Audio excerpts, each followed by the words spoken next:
This crash didn't come out of nowhere. Ironically, just 10 days earlier, Air India's top brass, led by the CEO, Campbell Wilson, was briefing journalists at a major aviation summit in Delhi. And they were celebrating, Air India was celebrating the airline's halfway mark in its ambitious transformation program called Vihan.ai. Lots of bad baggage. Its workforce was bloated. The systems it adopted were archaic, the work culture deeply bureaucratic, and as one aviation expert whom India Today spoke to put it, when the government-owned Air India was there, it was run by babus with zero aviation knowledge, and he said you can't change that overnight. Just to give you an example, of the 199 aircraft operated by Air India, 35% are over 10 years old. 35%, or a third of their fleet, are over 10 years old. 43 of them have crossed the 15-year mark. AIESL does 70% of their maintenance, Air India's maintenance. Air India now partners with SIA Engineering, Lufthansa Technique, Honeywell, and others. Of course, concerns persist about the maintenance. A 2023 engine failure, as one example, was traced back to a faulty installation from 2018. Now, internal documents show that on August 4th, 2023, a London-bound Air India Dreamliner, similar to the one that crashed in Ahmedabad, was forced to return to Mumbai after an engine shut down during the climb. By 2024, because of the shortage of Indian pilots, it had to hire 58 foreign pilots to fly their leased 777s. Meanwhile, Vistara's merger into Air India caused turbulence. There was junior pilots who saw their pay slashed by 50%, and protests erupted. The Ahmedabad crash has further heightened scrutiny of crew preparedness and safety practices.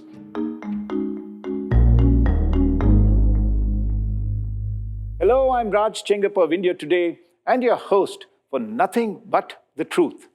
This is my weekly X-ray of key issues that matter to you without giving you any BS, just the truth. On June 12th, 2025, an Air India Dreamliner flight bound for London met with a catastrophe within seconds after takeoff from the Ahmedabad airport. 241 people on board AI-171 lost their lives. 19 more perished on the ground where the aircraft crashed into a medical college facility. It was one of the most devastating incidents in India's aviation history, but this crash didn't come out of nowhere. Ironically, just 10 days earlier, Air India's top brass, led by the CEO, Campbell Wilson, was briefing journalists at a major aviation summit in Delhi. And they were celebrating, Air India was celebrating the airline's halfway mark in its ambitious transformation program called Vihan.ai. Now, the CEO Campbell's big message was Air India had moved from stabilization to sufficiency, that it was ready to fly higher than ever. That was the words he talked. But that image was shattered on June 12th, and the Aircraft Accident Investigation Bureau is learned to have submitted its preliminary crash report to the center, though the findings remain undisclosed. Now, while we wait for the official report on why the crash happened, in this episode of Nothing But the Truth, we will analyze what Tata Group needs to do to fix Air India and build back both the airliner's credibility and reliability. But first, a bit of background. Air India was born in 1932 and was privately owned by the Tata Airlines at that time. After nationalization in 1953, the Tata Group lost control and the government took over.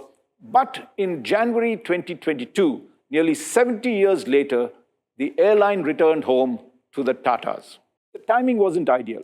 The airline was bleeding money. It lost close to rupees 9,591 crores in 2022 alone, and its overall debt was rupees 60,000 crores. Now, the Tatas took on rupees 15,300 crore of that to acquire it, while the rest of the debt was offloaded to a government holding company. Tatas had got back into the aviation business even before it acquired Air India.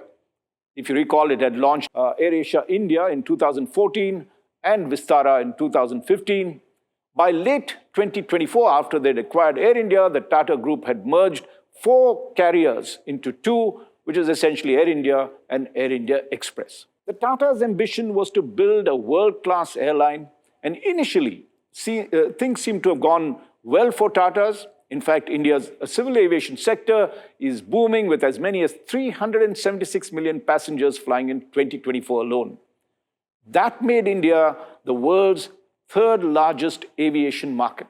The Tatas wanted a big share of that pie. Air India CEO Campbell said that Air India was gearing up to connect to what he called far-flung destinations worldwide. But then Flight AI-17 crashed, and everything, as we know, changed.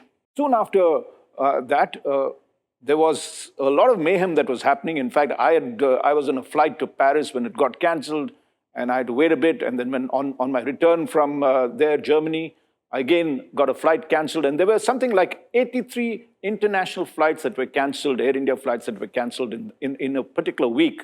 And Air India's long-haul operations were reduced by 15%.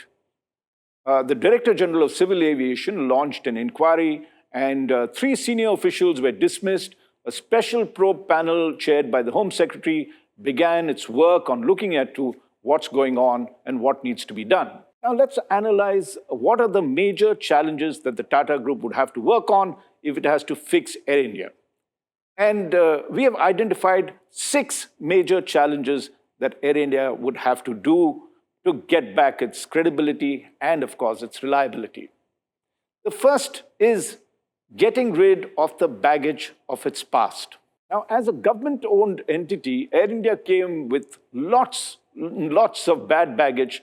Its workforce was bloated, the systems it adopted were archaic, the work culture deeply bureaucratic, and as one aviation expert whom India Today spoke to put it, when the government-owned Air India was there, it was run by babus with zero aviation knowledge.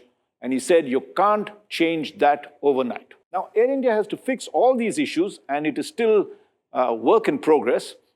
India's largest airline, Indigo, which has a fleet of 400+ aircraft, now flies more than 2,200 daily flights to more than 130 destinations. That's India's number 1 airliner.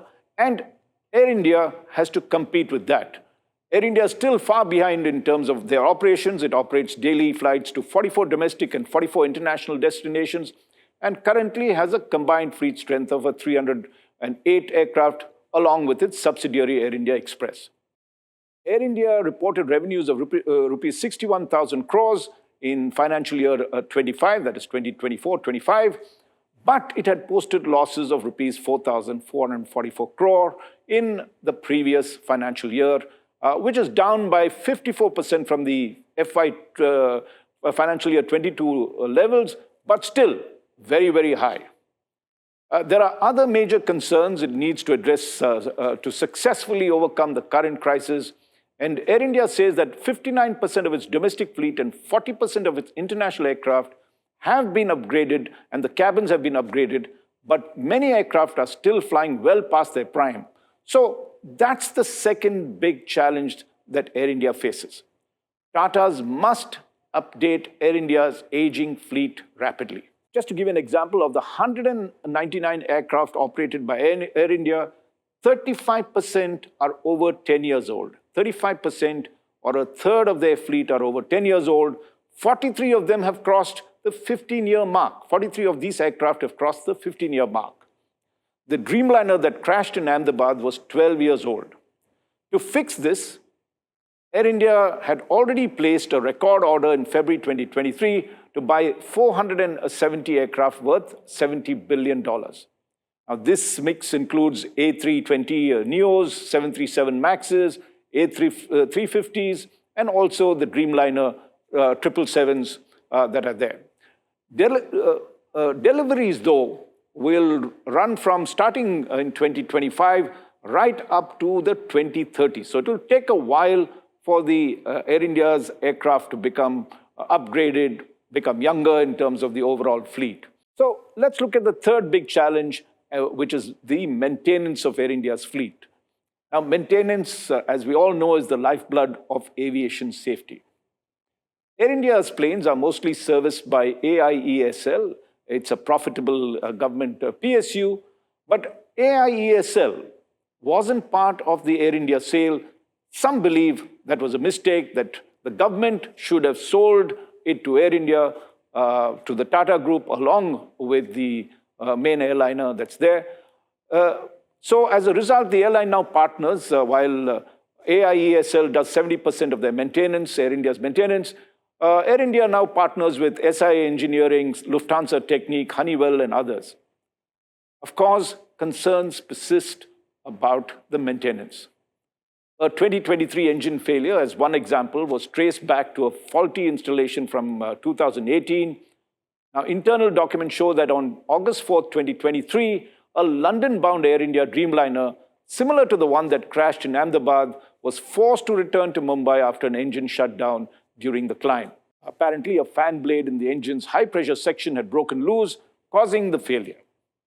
Now, investigators found that the blades locking the lugs had been incorrectly installed in 2018 and had stayed that way. So that was one of the major flaws that had been noticed. And meanwhile, a lot of whistleblowers allege that cover-ups, including alleged incidents involving oxygen systems, insufficient on ultra-long haul flights, which becomes very dangerous for the passengers.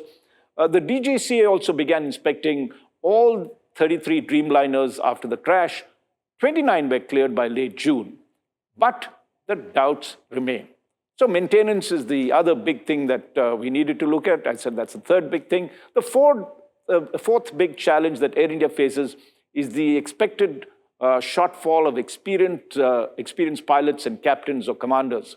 Now, pilots are the human edge of airline safety. Maintenance is one part, pilot experience is the other major criteria. Air India has just over 3,200 pilots, but it needs nearly double that to operate its future fleet. By 2024, because of the shortage of Indian pilots, it had to hire 58 foreign pilots to fly their leased 777s. Meanwhile, Vistara's merger into Air India caused turbulence. There was junior pilots who saw their pay slashed by 50%, and protests erupted. The Ahmedabad crash has further heightened scrutiny of crew preparedness and safety practices. In fact, June 20, the DGCA highlighted what it called systemic failures in scheduling protocol and oversights.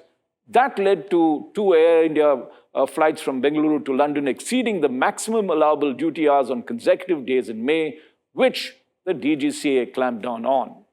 So they need to get that act together as well in terms of pilots and their experience, as well as overcome the shortages they're likely to have when they buy that whole load of aircraft that they plan to acquire in the next couple of years. The fifth big challenge for the Tata Group is fixing the delays in flight and dependability of Air India. Fair enough, there's been a lot of disruption because of other reasons, whether it was the Israel-Iran war, and of course the crash that happened. So we saw a huge amount of cancellations and delayed flights in this particular month, June, and of course hanging on to July as well. Punctuality is key to an airline success, and of course its profitability. Now in October 2022, Air India clocked, it says, an impressive 90.8% on-time performance. But by December 2024, that is last year, that on-time performance dropped to 67.6%. What does that mean? That 1 out of every 3 Air India flights was getting delayed. Indigo, by comparison, had a better maintained record. It was 73.4%, which in Indigo's case is 1 out of 4 flights experienced some delays. Better than Air India, but of course Indigo can also do better. Air India says that its Cirium report, which is one of the established ways of checking punctuality, that it had ranked it among Asia's top 10 most punctual carriers in March 2025. Still, the data shows inconsistency, and clearly far, far more needs to be done to improve the situation. And of course, passengers like you and me will tell them that they need to keep time. They cannot just cancel whenever they feel like.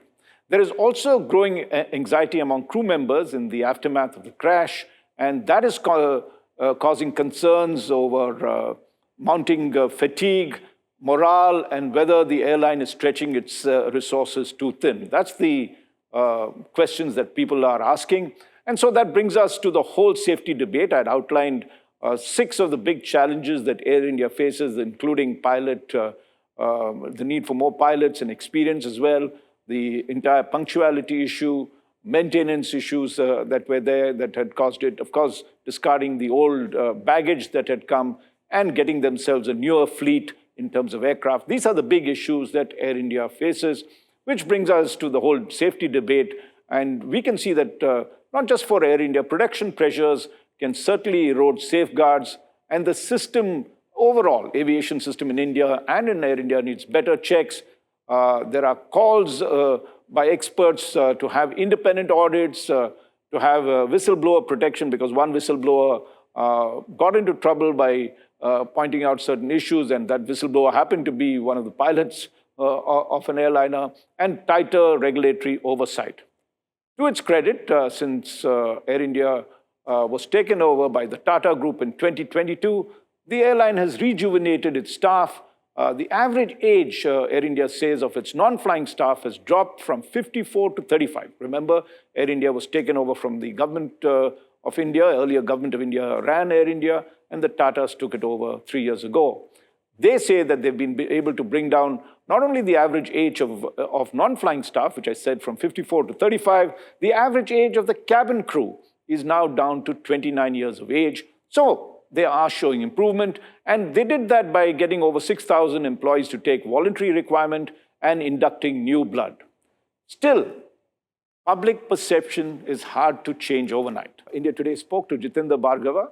He's a former Air India executive and is a known aviation expert, and he says Air India should learn from Air France after Air France had a crash in 2009. He said Air India should not retreat, but reform. Now, consultants say that Tata Group must now lead what they call a safety renaissance in Indian aviation. Tata Sons chairman N. Chandrasekaran was right when he said that the tragedy, the air tragedy that happened, the crash that happened, must be a catalyst. It is one that should force Air India and the entire aviation ecosystem to evolve. Air India has the legacy, the funding, the vision. It now needs execution, consistency, and above all, trust. If this is done, then Air India, all these issues that I talked about, if Air India does that, they would be able to win back the trust, bring back the reliability and the credibility of this airline. All of us are invested in terms of getting it back on its feet. It needs to make that big move. And of course, safety is one of the biggest concerns, and it has to take care of that. We cannot have any more crashes. For more details on how to fix Air India, you can read the cover story in India Today magazine done by my colleagues M.G. Arun and Abhishek Dastidar. Thank you for being with me in this episode of Nothing But the Truth. I look forward to having you with me next week. Nothing but the truth.